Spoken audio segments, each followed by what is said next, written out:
misericórdia de Deus, estamos aqui, mais um congresso jovem, né? E é a primeira vez que estou pregando, glória a Deus. Então eu estou um pouquinho nervosa, mas, irmãos, Deus tem algo para falar conosco nessa noite, amém? Amém? Eu gostaria de pedir para os irmãos que abrissem suas Bíblias em 1 Coríntios, no capítulo 6, versículo 20, que é o tema do nosso congresso.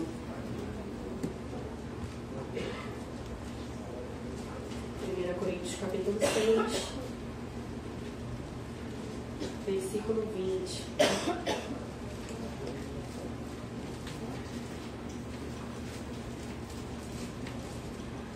Que diz assim: porque fostes comprados por preço, agora, pois, glorificai a Deus no vosso corpo. Amém?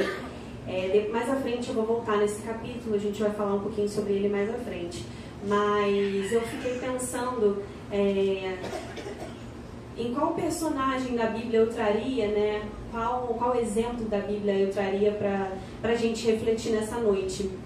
E eu já vinha lendo há um tempo o 1 Samuel, né, que fala sobre a história de Davi. E a Bíblia, ela tem muitos detalhes sobre a história de Davi. E eu fiquei pensando, mas esse é um devocional que eu estava fazendo com Deus pela manhã todos os dias. E eu fiquei pensando, ai meu Deus, o que eu vou falar? Já sabia há muito tempo que ia pregar, né? Mas como todo bom jovem, né, nós não fazemos com antecedência, né, glória a Deus. Mas aí eu fiquei pensando, Senhor, o que eu vou falar? E aí Deus colocou no meu coração para falar sobre Davi.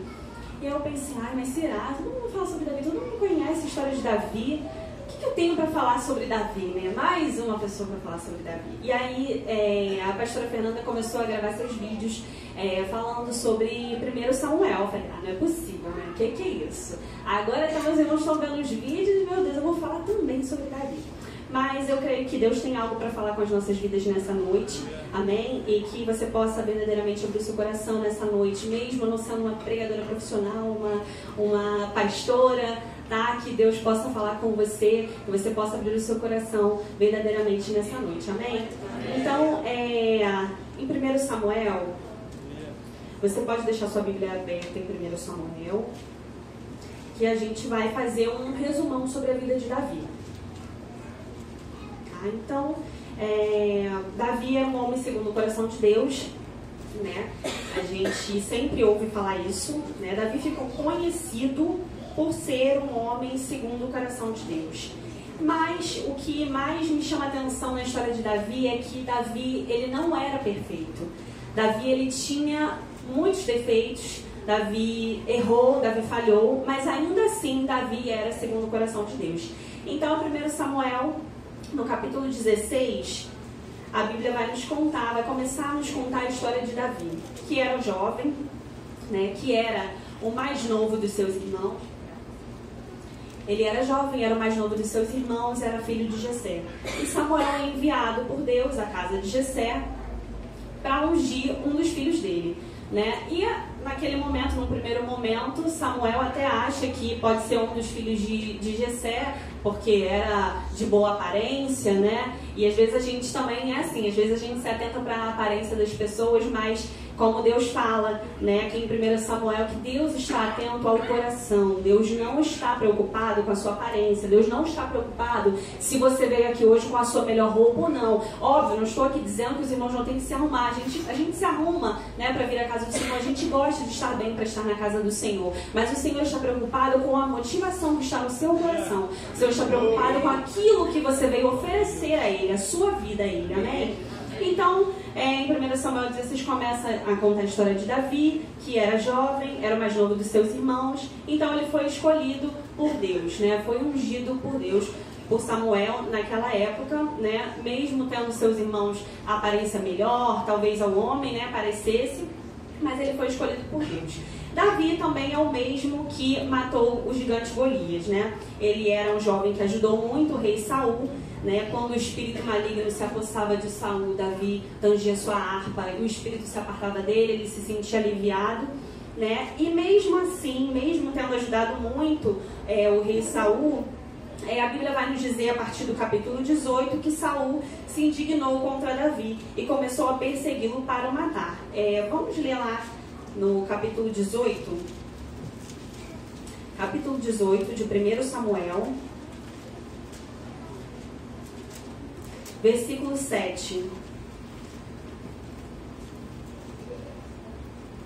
Versículos 7 e 9 do capítulo 18, que diz assim: as mulheres se alegravam e cantando alternadamente diziam: Saul feriu seus milhares, porém Davi os seus 10 milhares. Agora versículo 9. Daquele dia em diante, Saul não via Davi com bons olhos. Amém? Somente até aí. O que dá para entender aqui nesses versículos é que não tinha nenhum motivo, né, para Saul não ver mais Davi com bons olhos. Não tinha um motivo, não tinha nada. Davi não tinha feito nada. Davi ajudava o rei, Davi tangia sua harpa no momento que o rei se encontrava com o espírito maligno. Quer dizer, que motivo Saul tinha para perseguir Davi? Né? Não tinha. Então, assim, havia apenas uma inveja, porque o povo, como assim? Meu Deus, eu sou rei, né? Sou rei desse povinho aqui. E como que as mulheres cantam que eu matei milhares e Davi 10 milhares? Peraí, quem é Davi? Davi é meu servo, ele trabalha para mim, ele faz tudo que eu mando, mas ele é mais do que eu. Então, isso não ficou legal para Saul. Então, o rei Saul aí começa, a Bíblia vai nos dizer que o rei Saul teve inveja de Davi e por isso começou a saga, né, de perseguir a Davi, né? E isso me lembra também muito a história de Jó, né? Porque Jó era um servo bom, fiel, era irrepreensível e do nada o Senhor permite que o diabo toque nos seus bens, na sua família, né? Tudo que ele tinha e até na sua saúde. E Jó não tinha feito nada para merecer aquilo. Jó não tinha feito nada. Então, assim, Deus permitiu apenas para que o nome dele fosse glorificado. Amém? Na vida de Jó. E eu creio que da mesma maneira na vida de Davi. Né? Só que com situações diferentes. E na vida de Jó tinha amigos que o acusavam, ao invés de trazer consolo, ao invés de tentar animá-lo, né? E tem gente que é assim, né, irmãos? A gente, né, são talvez os falsos amigos, se é que a gente pode dizer isso, mas são pessoas que dão brecha em algum momento de suas vidas e começam a nos acusar. Pessoas que deveriam estar nos apoiando, que deveriam, em meio a momentos difíceis, deveriam estar trazendo uma palavra de consolo, como os amigos de Jó deveriam ter feito, e simplesmente pararam e pensaram: olha, mas você deve estar pecando, né, meu lindo? Porque olha que situação. Ficar aí com essas feridas, né? Jó desfalecendo, né? Devia sentir dor, né? Aquelas úlceras deviam... Meu Deus! E, infelizmente, os amigos de Jó o acusaram, dizendo que talvez ele estivesse em pecado, talvez você esteja fazendo alguma coisa errada, às vezes você pegou contra Deus e não está lembrado, né? Mas era apenas para o nome do Senhor ser glorificado, amém? Às vezes a gente passa por isso, né? Quando a gente se depara com falsos amigos, são pessoas que são boas, né, em alguns momentos, são presentes, né, nos momentos de alegria, mas quando o dia mal vem, os verdadeiros amigos são poucos, né? E os falsos vão se mostrando quando o dia mal vem, né? E é isso. Mas, como também na palavra de Deus diz, voltando à história de Davi, Deus também nos envia verdadeiros amigos, né? Porque Davi encontrou a Jonatas, que era filho de Saul, né? E tiveram uma amizade muito sincera. A palavra de Deus vem nos relatando. Depois, se vocês tiverem com tempo durante a semana de vocês, se vocês puderem ler e estudar realmente a história que conta 1 Samuel e 2 Samuel, é muito interessante. Às vezes a gente não tem tempo de falar sobre tudo, né? Por isso a gente vai resumindo. Mas é muito interessante. Às vezes a gente se pega lendo a palavra apenas para cumprir aquilo, né? Dizendo assim: não, eu me comprometi com Deus que eu vou ler a palavra. E você lê a palavra, mas você não medita naquilo, você não se propõe a estudar aquilo. E às vezes você perde os detalhes muito importantes que a palavra tem a nos dizer. Amém? Então, se você depois tiver um tempinho, você estude na sua casa, porque é muito interessante, com certeza vai trazer informações importantes para as nossas vidas, né? E aí a gente, mais à frente, vai chegar no capítulo 24 de 1 Samuel. onde Davi tem a oportunidade de matar Saul. Né? E a Bíblia vai nos contar que Davi estava dentro, bem no interior de uma caverna com os seus homens, e Saul entra na caverna. E ali, né, os homens de Davi falam para ele: olha, essa é a chance que você tem. Tá? Essa é a chance que você tem. Deus está te dando, está colocando na sua mão a chance de você tirar a vida dele. E aí o que mais me marcou nesse capítulo 24 é que Davi corta, né, a orla do manto de Saul e depois ele se arrepende. Vamos ler aí o versículo 5 e 6 do capítulo 24. Capítulo 24 de 1 Samuel, versículos 5 e 6. Que diz assim: sucedeu, porém, que depois sentiu Davi bater-lhe o coração por ter cortado a orla do manto de Saul. E disse aos seus homens: o Senhor me guarde de que eu faça tal coisa ao meu Senhor, isto é, que eu estenda a mão contra ele, pois é ungido do Senhor. O que me marca aqui é que Davi teve a chance de tirar a vida de Saul e acabar com aquela perseguição, porque Davi sabia que Saul queria o matar, né? Davi não concordava, lógico, senão ele ia falar: tudo bem, concordo com o Senhor, me mate, né? Mas Davi não concordava com aquilo. Mas mesmo assim Davi não quis tocar naquele ungido, porque ele sabia que o Senhor tinha ungido ele, né? Apesar de estar errado, apesar de Saul estar fazendo algo que não era agradável aos olhos do Senhor, apesar de Saul estar atrás de Davi, tentando contra a sua vida, sem motivo algum, por inveja, Davi ainda assim respeitou aquela hierarquia. Sabia que Saul tinha sido ungido pelo Senhor. Foi o Senhor que levantou. E aí no versículo 6 ele fala, no finalzinho, não, disse aos seus homens: o Senhor me guarde que eu faça tal coisa ao meu Senhor, isto é, que eu estenda a mão contra ele, pois é o ungido do Senhor. E a verdade é que na nossa vida, o interessante da história de Davi é que são várias fases, né, de Davi, e a gente também pode trazer para as nossas vidas nos dias atuais. Talvez você não esteja vivendo esse momento, mas talvez alguma outra parte da história de Davi você vai se identificar. E a verdade é que na vida a gente sempre vai ter a chance de prejudicar ou abençoar quem nos prejudicou um dia. Amém? Talvez você não entenda isso agora, mas na frente você pode entender. Mas a gente sempre vai ter essa oportunidade de prejudicar ou abençoar alguém que em algum momento da vida já nos prejudicou. Mas que você seja Davi e não Saul. Amém? Amém. Aleluia.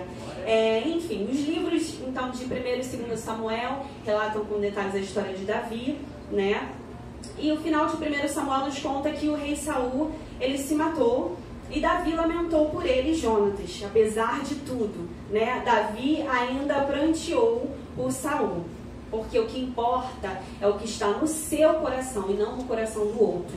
Amém? O que importa é aquilo que Deus vê no seu coração e não do seu irmão, não do seu próximo. O que importa é que você vai prestar contas por aquilo que você faz, por aquilo que você sente e não pelo que o outro faz. Amém?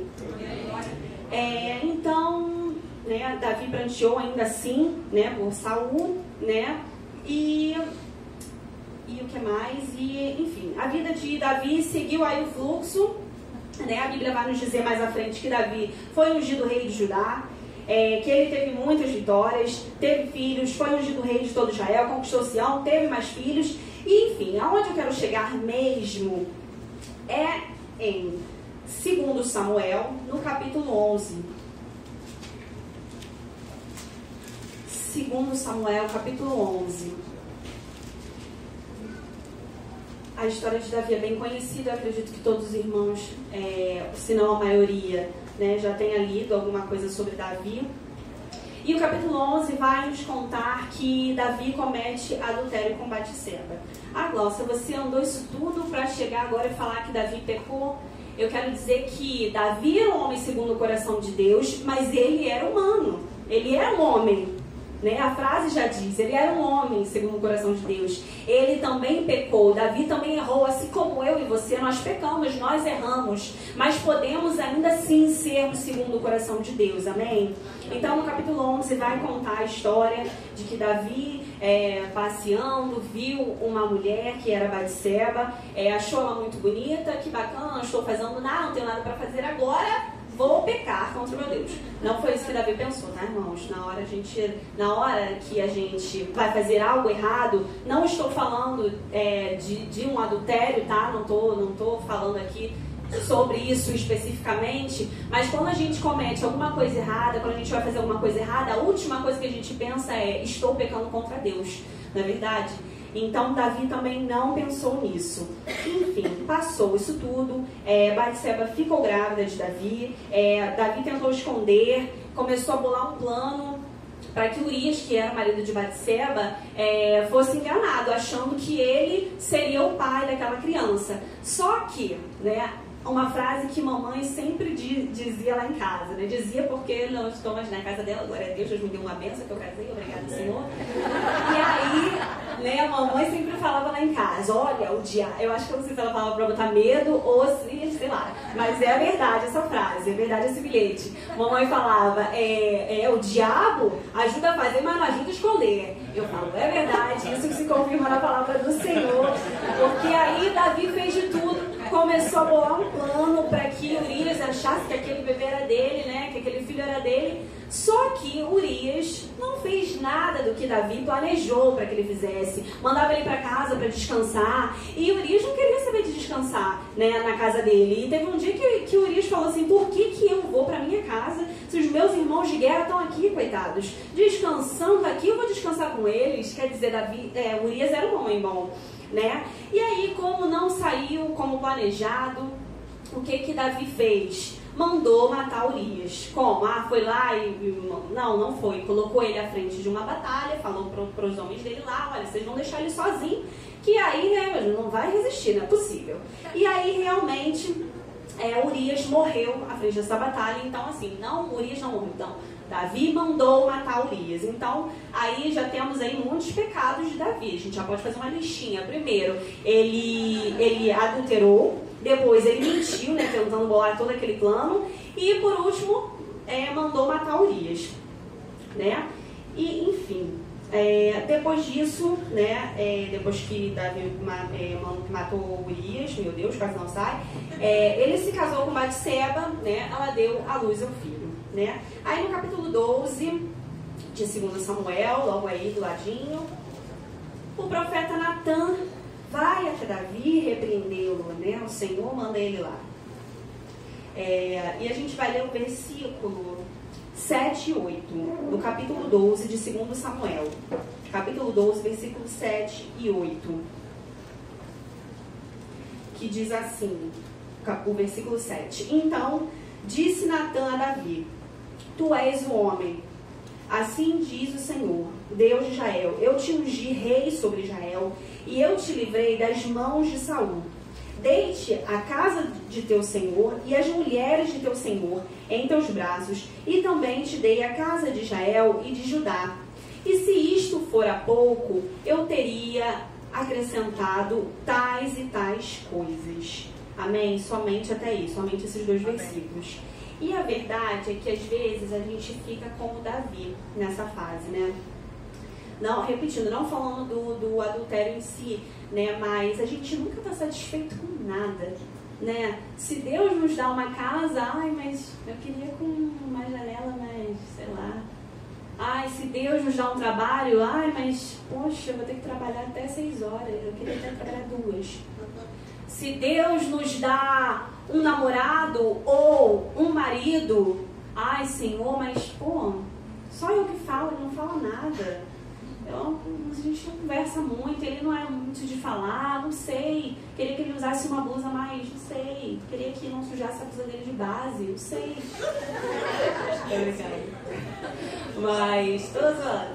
E a gente nunca está satisfeito com nada. E esse foi o caso de Davi, aqui no versículo 7 e 8. Natan fala para ele que, sendo usado por Deus, fala para ele que, caramba, eu te dei tudo, meu lindo?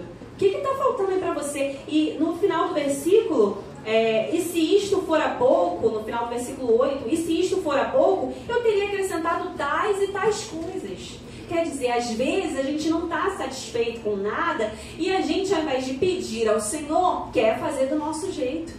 Ah, não, deixa que eu resolvo, né, Deus? Tu não pode me dar isso? Eu vou lá e faço. Eu vou lá, com a força do meu braço, e faço. Né? E é complicado, meus filhos, porque não é isso que Deus tem para as nossas vidas, né? Enfim, às vezes a gente quer as coisas do nosso jeito, até aquilo que a gente nem precisa, né? E aí, vamos lá para o versículo 13, desse mesmo capítulo, tá? De 2 Samuel, no capítulo 12, a gente vai ler o versículo 13. Que diz assim: Então disse Davi a Natã, pequei contra o Senhor. Somente essa parte, tá? Somente esse iniciozinho. Pequei contra o Senhor, Davi disse. Essa é a fase mais linda e mais difícil da vida de Davi. Porque é um momento lindo, porque Davi reconhece que pecou contra o Senhor. E Deus se agrada quando nós reconhecemos o nosso erro, quando nós reconhecemos o nosso pecado, né? E também foi um momento mais difícil, porque mesmo Deus fala aqui que perdoou. Prontamente Deus diz aqui, usando a vida do profeta Natan, que perdoou Davi, já está perdoado, meu lindo, você não vai morrer, fica tranquilo. Mas aí é um momento mais difícil porque a consequência daquele pecado ele teria que passar. Deus não poderia livrá-lo disso. Então a consequência do pecado foi que o seu filho morreria, né? Então, é assim na nossa vida também. Se a gente cai, a gente deve primeiramente reconhecer os nossos pecados e Deus é misericordioso para nos perdoar. Mas a gente deve saber que teremos de arcar com todas as consequências dos nossos atos, amém? E sobre arrependimento, eu queria que você abrisse sua Bíblia em Salmos, no capítulo 51. Salmo 51. Salmo 51, versículo 1.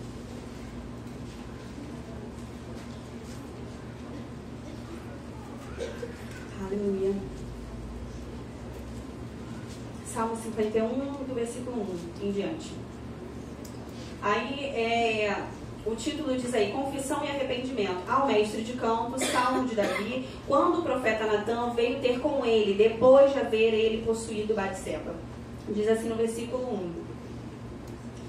Compadece-te de mim, ó Deus, segundo a tua benignidade, e segundo a multidão das tuas misericórdias, apaga as minhas transgressões. Lava-me completamente da minha iniquidade e purifica-me do meu pecado. Pois eu conheço as minhas transgressões, e o meu pecado está sempre diante de mim. Pequei contra ti somente, e fiz o que é mal perante os teus olhos, de maneira que serás tido por justo no teu falar e puro no teu julgar. Vamos pular para o versículo 7. Purifica-me com esopo e ficarei limpo. Lava-me e ficarei mais alvo que a neve. Versículo 9. Esconde o rosto dos meus pecados e apaga todas as minhas iniquidades. Cria em mim, ó Deus, um coração puro e renova dentro de mim um espírito inabalável. Não me repulses da tua presença, nem me retires o teu santo espírito. Amém? Aqui Davi se arrepende de todo o coração, né? E clama para que Deus o limpe, o lave, troque suas vestes, né? E que Deus não rejeite ele da presença dele e nem retire o seu Santo Espírito dele. Deus se agrada de um coração sincero, Deus sabe. Deus, a gente sempre fala, lê isso na palavra, que Deus conhece os nossos corações, né? Ele sonda verdadeiramente os nossos corações. Como Davi foi usado aqui por Deus falando que antes que a palavra chegue à boca, o Senhor já sabe. Antes de você abrir sua boca para adorar, o Senhor já sabe aquilo que você vai falar. Então o Senhor se agrada de um coração sincero, né? E no versículo 17 de Salmo 51, diz assim: sacrifícios agradáveis a Deus são o espírito quebrantado, coração compungido e contrito, não o desprezarás, ó Deus. Amém? A gente tem que viver esse versículo, a gente precisa viver, precisamos estar a cada dia mais quebrantados, né, com o nosso coração contrito diante do Senhor, porque é isso que agrada ao Senhor. Deus não se agrada de sacrifícios, né? Ele se agrada de um coração sincero na presença dele. Amém? E eu separei 3 tópicos que tem a ver com o tema do nosso congresso, né? Na verdade, são 3 atitudes de alguém que já foi comprado por Jesus. Né? São 3 atitudes e a primeira é uma vida de oração, de intimidade com Deus, de busca da palavra. Eu queria que você abrisse aí em Salmos 55, um pouquinho mais à frente aí. Salmo 55, versículo 16 e 17.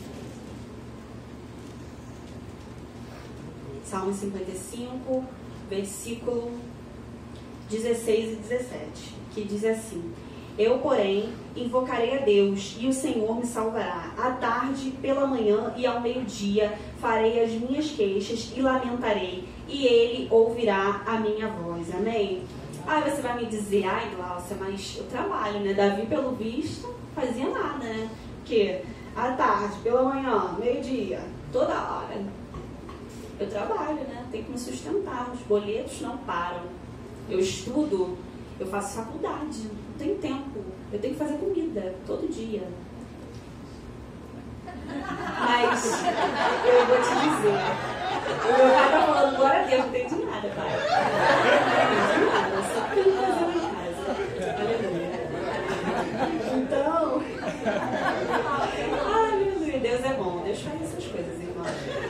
Então, o que acontece? Você vai me dizer, eu não tenho tempo, eu faço tantas coisas, eu tenho roupa para lavar, olha, eu trabalho o dia inteiro, eu estudo, eu chego em casa, eu tenho que cuidar dos meus filhos, do meu marido, lavar roupa, arrumar casa.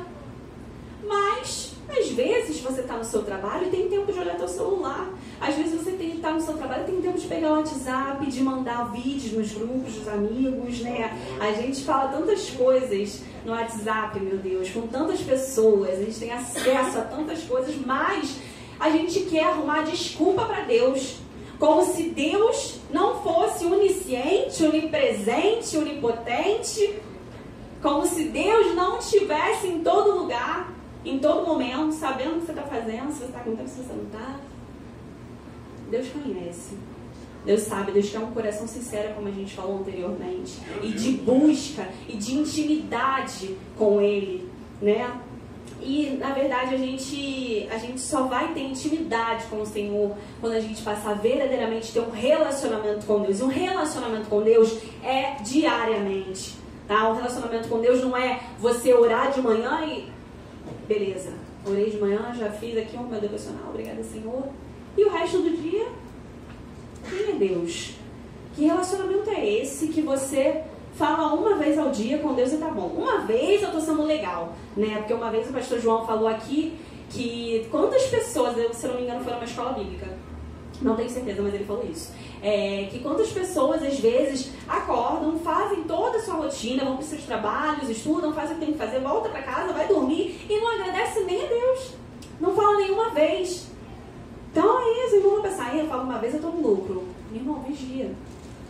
Deus quer uma intimidade com você, Deus quer um relacionamento diário. Tudo que for fazer, coloca diante do Senhor. Porque Davi errou, mas Davi, muitas vezes a gente tem na palavra do Senhor, Davi clamando ao Senhor, pedindo resposta a Deus antes de fazer alguma coisa. Então Davi não foi o tempo todo falho, Davi não pecou a história toda. Davi tem uma história linda, onde ele erra em alguns momentos, mas ele se arrepende e segue a vida. Você precisa se arrepender e seguir a vida. Para de dizer que, mas eu caí aqui, mas isso aconteceu, será que Deus vai me ouvir? Deus te perdoa assim como Deus perdoou a Davi, prontamente. Deus está sempre pronto a nos perdoar, amém? Então a gente precisa ter uma vida de intimidade, de busca com o Senhor. No Salmo 63, você não precisa ir lá, tá? Eu vou ler só o primeiro versículo. Salmo 63, versículo 1, também fala sobre busca a Deus. É um salmo de Davi. Ó Deus, Tu és o meu Deus forte. Eu te busco ansiosamente. A minha alma tem sede de Ti e o meu corpo Te almeja, como terra árida, exausta, sem água. E no capítulo 64 também, versículo 1, mais um salmo de Davi. Ouve, ó Deus, a minha voz nas minhas perplexidades, preserva a minha vida do terror do inimigo. Quer dizer, Davi tinha uma vida de intimidade com Deus. Davi orava. Davi não inventava desculpas para Deus. Davi só buscava a Deus. Amém? E outro exemplo também, que tinha uma vida de oração, de intimidade com Deus, de busca pelo Senhor, é Daniel. Acredito que muitos também conheçam, se você puder dar um pulinho lá em Daniel, capítulo 6. Daniel, capítulo 6, versículo 10. É um versículo bem conhecido. Daniel, capítulo 6, versículo 10. E diz assim: Daniel, pois, quando soube que a escritura estava assinada, entrou em sua casa e em cima, no seu quarto, onde havia janelas abertas do lado de Jerusalém, 3 vezes por dia, se punha de joelhos e orava e dava graças diante do seu Deus, como costumava fazer. Amém? Somente esse versículo. Daniel buscava o Senhor várias vezes ao dia, Daniel orava. E o que é mais interessante aqui nesse versículo é que fala no finalzinho como costumava fazer. Era uma rotina. Daniel tinha uma vida com Deus.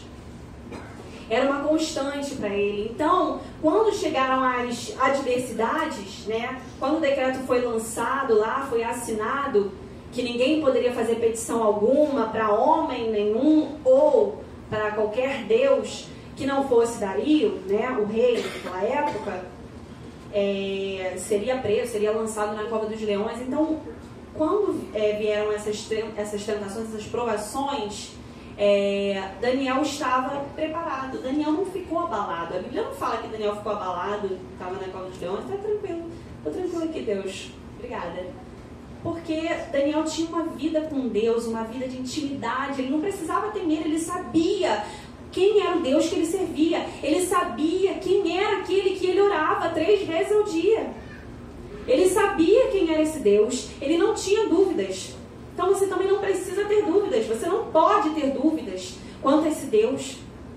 Você não pode ter dúvidas quanto aquilo que esse Deus pode fazer. Você não conhece o Deus que você serve? Quantas coisas, né, a gente já passou.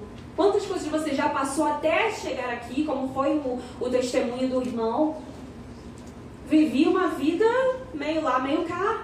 Não sabia ainda se era isso que ele queria. Foi mais por medo, né? Foi mais por medo do que por amor. Até que o momento chegou, onde ele verdadeiramente se posicionou e passou a conhecer o Deus que ele estava servindo. O Deus que ele estava dizendo, ele passou a conhecer e confiar. Amém? E a segunda atitude de alguém que foi comprado por Jesus é ter uma vida separada, é viver em santidade. Eu queria que vocês abrissem suas Bíblias em Efésios. Efésios capítulo 4.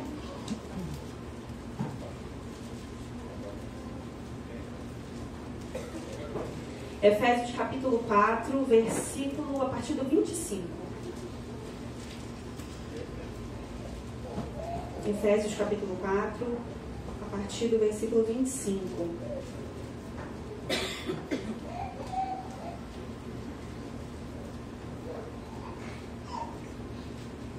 Amém? Exortações à santidade, versículo 25. Por isso, deixando a mentira, fale cada um a verdade com o seu próximo, porque somos membros uns dos outros. Irai-vos e não pequeis, não se põe o sol sobre a vossa ira, nem deis lugar ao diabo. Aquele que furtava, não furte mais, antes trabalhe, fazendo com as próprias mãos o que é bom, para que tenha com que acudir ao necessitado. Não saia da vossa boca nenhuma palavra torpe, e sim unicamente a que for boa para edificação, conforme a necessidade, e assim transmita graça aos que ouvem. E não entristeçais o Espírito de Deus, no qual fostes selados para o dia da redenção. Longe de vós toda amargura e cólera e ira e gritaria e blasfêmias e bem assim toda malícia. Antes, sede uns para com os outros, benignos, compassivos, perdoando-vos uns aos outros, como também Deus em Cristo vos perdoou. Capítulo 5, versículo 1. Sede, pois, imitadores de Deus, como filhos amados, andai em amor, como também Cristo nos amou e se entregou a si mesmo por nós, como oferta e sacrifício a Deus em aroma suave. Amém? Aí Paulo vai nos trazer exemplos, são vários exemplos do que a gente não deve fazer e as atitudes que são corretas para que a gente faça, né? A Bíblia continua sendo aí o maior manual de vida para o ser humano, o maior manual que Deus nos deixou, né? A gente precisa ser uma igreja santa, separada, devemos consultar esse manual, né? E uma vez eu ouvi do meu pastor e sogro que santificação é um processo e santidade é um estado. E eu pesquisei, santidade quer dizer renúncia daquilo que é considerado impuro. Devemos nos manter santo, como nosso Pai é santo, amém? A Bíblia vem nos trazendo todas essas informações, a Bíblia vem nos mostrando que o que a gente deve fazer, o que a gente não deve fazer, mas ainda é uma escolha nossa seguir ou não esse manual. Ainda é uma escolha nossa seguir ou não aquilo que Deus nos deixou. Amém? Eu vou pedir para você abrir em 1 Coríntios, capítulo 6, que é o texto onde se encontra o versículo-chave do Congresso. 1 Coríntios, capítulo 6, e a gente vai ler a partir do versículo 12. 1 Coríntios 6, a partir do versículo 12. Amém? Amém. E diz assim: todas as coisas me são lícitas, mas nem todas convêm. Todas as coisas me são lícitas, mas eu não me deixarei dominar por nenhuma delas. A gente vai pular para o 17. Mas aquele que se une ao Senhor é um espírito com ele. Fugir da impureza. Qualquer outro pecado que uma pessoa cometer é fora do corpo, mas aquele que pratica a imoralidade peca contra o próprio corpo. Acaso não sabeis que o vosso corpo é santuário do Espírito Santo que está em vós, o qual tendes da parte de Deus, e que não sois de vós mesmos? Versículo 20, porque fostes comprados por preço, agora pois glorificai a Deus no vosso corpo. Amém? Esse capítulo, esse texto fala sobre a santidade que nós devemos ter, né? E a santificação não é somente a gente se abster de relações ilícitas, né? É também vigiar quanto ao tipo de conversa que você tem no seu trabalho. É também vigiar quanto às coisas que você vê na internet. É também vigiar com os papos que você tem na sua faculdade. É vigiar com aquilo que você tem visto na sua televisão, na sua casa. A internet hoje é um mundo, hoje a gente tem acesso a tudo. Tudo está a um clique, né? A verdade é essa, no celular, no computador, a gente tem acesso a tudo. Hoje em dia é até difícil deixar as crianças terem redes sociais, porque tudo tão exposto, não tem mais cerimônia. Se você quiser ver alguma coisa errada, você clica e você está lá. Então, a santidade, a santificação não é somente relacionado a relações sexuais, não é somente isso, é também aquilo que sai da sua boca, aquilo que você pensa está relacionado a isso, né?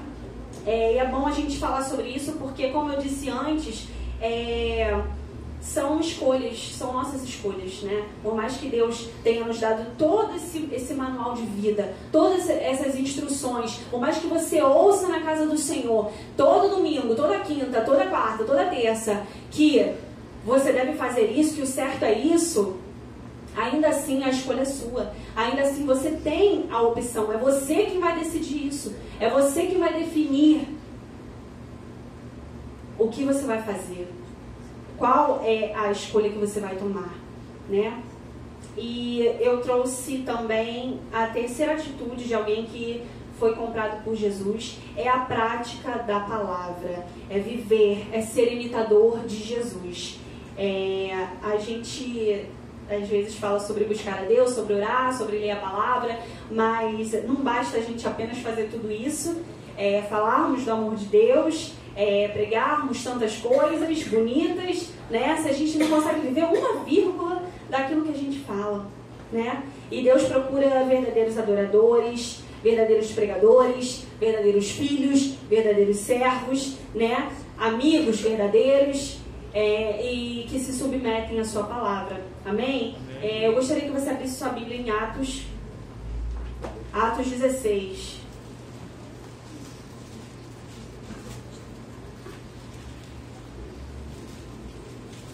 Atos, capítulo 16, versículo 1 e 2.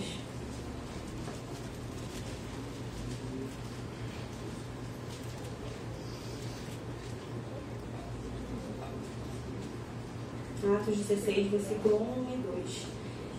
Chegou também a Derbe e a Listra. Havia ali um discípulo chamado Timóteo, filho de uma judia crente, mas de pai grego. Dele davam bom testemunho os irmãos em Listra e Icônio. O iniciozinho do 3. Quis Paulo que ele fosse em sua companhia. Amém? Somente até aí. Timóteo dava um bom testemunho. E por isso Paulo quis que ele o acompanhasse em uma de suas viagens missionárias. A gente precisa dar bom testemunho. A gente precisa ser como Timóteo. Não pelo que a gente diz, mas pelo que a gente vive. É isso que Deus quer de nós. Essa é a verdadeira prática da palavra de Deus. Aquilo que a gente vive. Não é aquilo que você vai subir aqui e dizer. Não é aquilo que você vai pregar.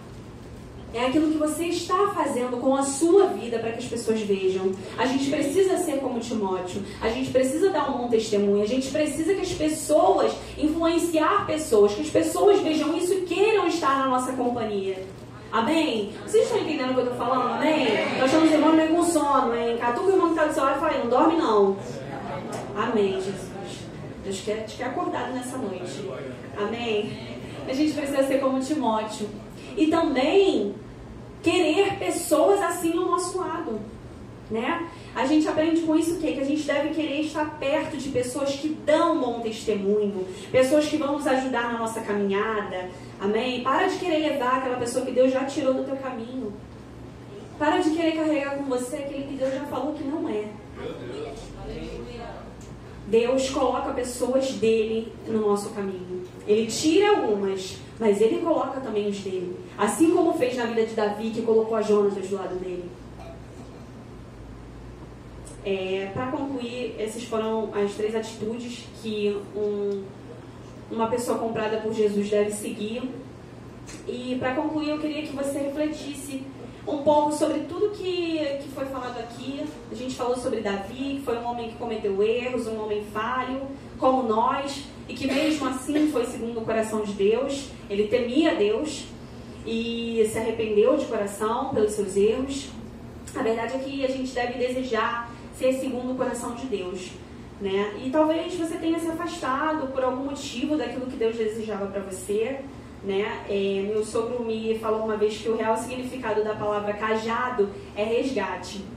E isso me marcou tão profundo, porque eu fiquei pensando, meu Deus, eu entendi que cajado não tem nada a ver com uma pessoa que vai subir aqui, vai marchar, vai jogar o estalinho na igreja para ver se alguém vai glorificar. Eu entendi que não era nada disso.